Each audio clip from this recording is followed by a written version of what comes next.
I'm starting off this workout with seated presses, and I typically keep my rep range in the 8 to 12, making sure that my form is good, and I usually will pyramid up on each successive set.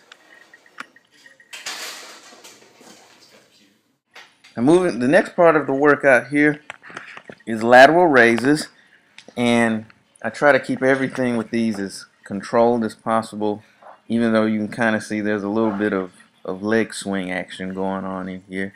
But I really try to concentrate on doing the work with only that lateral head there on the deltoids, and really working to bring that out and make those muscles work.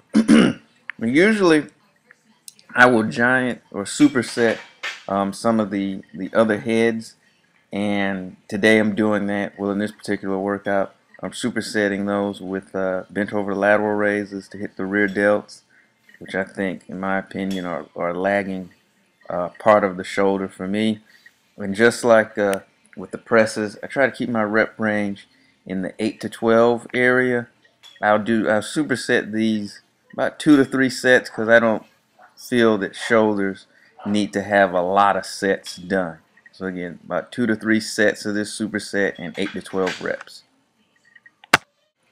Now I'm finishing this workout with some shrugs on the Smith machine. Now usually I'll do these with a free weight or heavy dumbbells, but since this crappy weight room I was in didn't have either, I had to use the Smith machine.